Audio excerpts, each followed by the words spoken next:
مسلسل چیزیں right track میں چل رہے ہیں. طاہر صاحب ان کو آپ کس طرح دیکھتے ہیں ان ڈیولپمنٹس کو؟ اور سننے میں یہ بھی آیا ہے کہ جو چائنیز پاکستان آتے ہیں, آپ کو پتہ ہے ریسنٹلی ان کا جو ایک واقعہ ہوا, ان کے لوگ مارے گئے, تو اب حکومت کہہ رہی ہے کہ ہم ان کو زیادہ ادھر ادھر گھومنے نہیں دیں گے, صرف ان کو وہیں جانے کی اجازت ہوگی جہاں پہ وہ چاہیں گے. ایک طرف لوگ یہ بھی طاہر صاحب کہہ رہے ہیں کہ آج جو سب سے لو لیول مارکیٹ کا دیکھا گیا وہ 84,774 کا جو ہے وہ مارکیٹ کا سب سے لو لیول تھا. اس وقت جو مارکیٹ ہے وہ 95 پوائنٹ جو ہے وہ پلس ہے, اور اس میں مارے گئے. تو اس کے باوجود جبکہ یہ سوچا جا رہا تھا کہ شاید اس طرح کے کیاؤس میں اب انویسٹمنٹ جہاں پہ ممکن نہیں ہو پائے گی, اور جو پاکستان کے جو دشمن عناصر ہیں وہ یہ باتیں اڑا رہے تھے کہ جی اس ساری سچویشن میں کون ہے جو پاکستان میں آئے گا. مولانا فضل الرحمان نے خبردار کر دیا ہے, بلاول بھٹو زرداری اور مولانا کی ملاقات کی اندرونی کہانی منظر عام پر آ گئی ہے.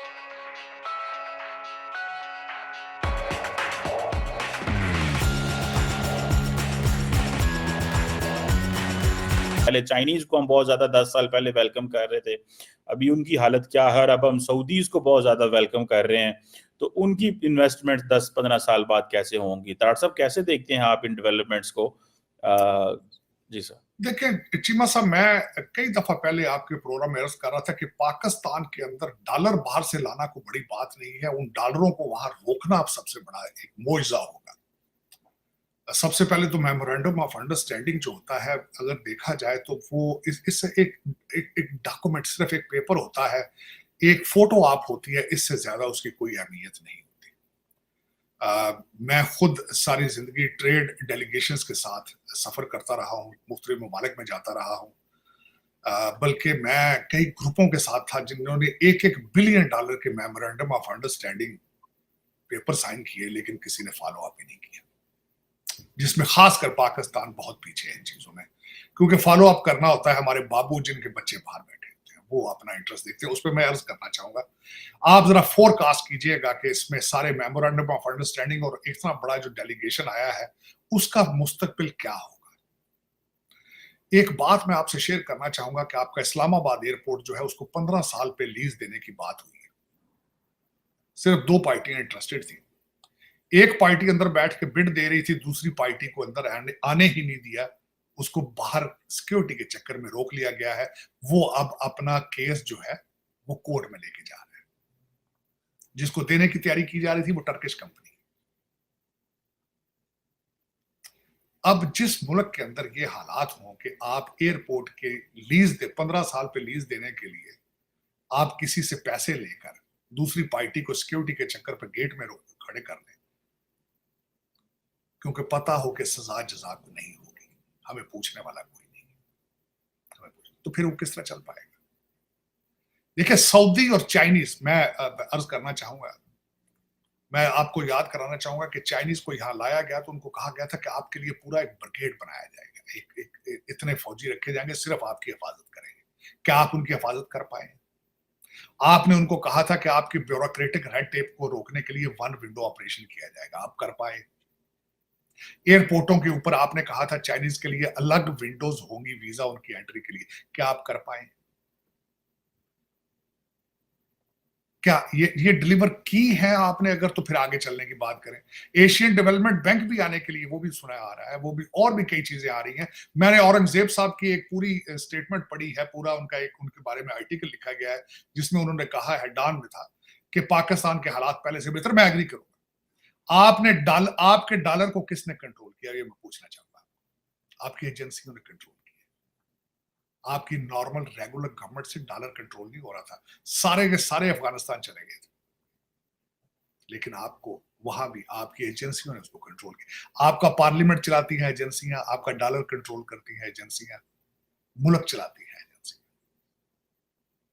تو یا تو آپ کا جو اگر سعودی ڈیلیگیشن آ کے ایجنسیوں سے ملا ہو تو پھر ہو سکتا ہے کہ وہ کامیاب ہو جائے. لیکن چیمہ صاحب در حقیقت جو سیریسنس کے حالات آپ کے یہ ہیں کہ آپ نے فلسطین کے بارے میں آپ نے ساری سیاسی پارٹیاں اکٹھی کی ہیں, اور لیکن وہاں پہ بات ان سے کی گئی ہے اپنی کانسٹیٹیوشنل امینڈمنٹس کی. کھابے کھائے گئے ہیں, جب بول رہے تھے پیچھے چمچیاں اور پلیٹوں کی آوازیں آ رہی تھی. ہو سکتا ہے کہ فلسطین تک آوازیں گئی ہوں, کیونکہ زردہ بڑا اچھا پکا تھا.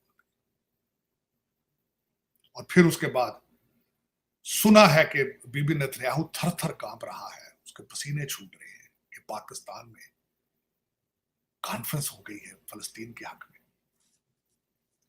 لیکن دیکھا جائے چیمہ صاحب, اس پہ افسوس ہے, میں نہیں سمجھتا کہ اس سے کوئی چینجز آئیں گی جب تک آپ اپنی کرپشن کے اوپر کریک ڈاؤن نہیں کریں گے, جب تک عدالتیں سزائیں نہیں دیں گی, تب تک چاہے سعودی آ جائیں, چاہے امریکن آ جائیں, چاہے برٹش آ جائیں, جو بھی آ جائیں, اس ملک کی قسمت تبدیل نہیں ہو سکتی.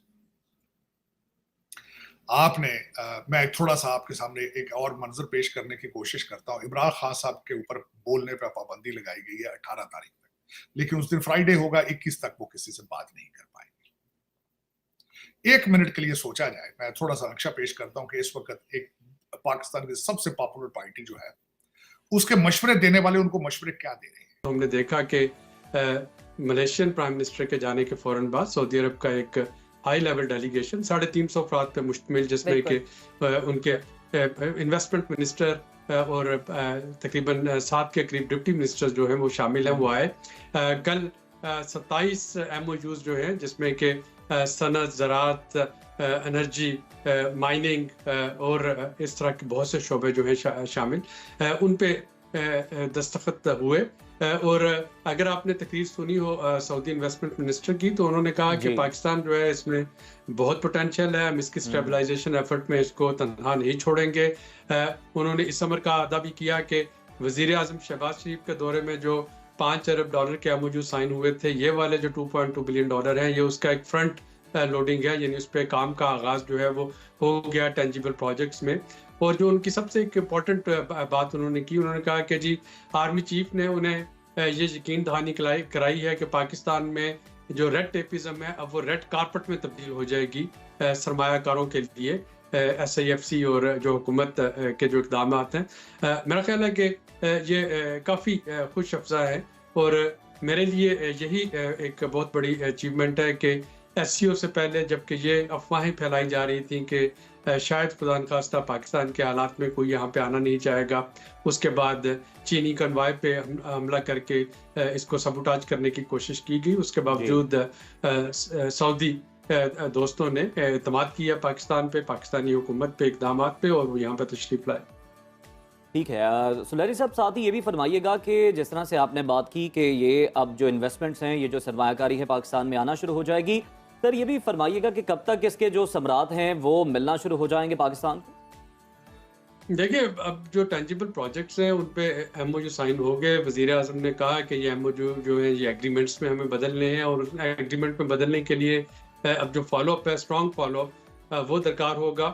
ماضی میں یہ ہوتا رہا کہ اس وقت بھی دوست ممالک آتے تھے, لیکن بیوروکریٹک ہرڈلز کی وجہ سے, پروسیجرز کی وجہ سے, لوکل لاس کی وجہ سے, وفاق اور صوبے میں نہ بننے کی وجہ سے کچھ نہ کچھ ایسا آ جاتا تھا کہ وہ MOUs کبھی بھی ایگریمنٹ کی شکل اختیار نہیں کر سکے. جیسے ہم نے 1920 میں ٹرکی کے ساتھ ایک معاہدہ کیا تھا کہ وہ کراچی میں کار سازی شروع کریں گے. پھر ہمیں پتہ چلا کہ چونکہ جاپانی جو ہمارے معاہدات ہے اس کے تحت ہم ان کو وہ مراعات نہیں دے سکتے جو کہ آفر کی گئی تھی, تو اب SIFC کی شکل میں ایک ون ونڈو بن گئی ہے, سنگل ونڈو اسٹاپ, یہاں پہ کن چیزوں کو ایڈریس کیا جا رہا ہوگا. اور میرا خیال ہے کہ اب ہمیں جو ضرورت ہے وہ ہاؤس ان آرڈر لانے کی ہے.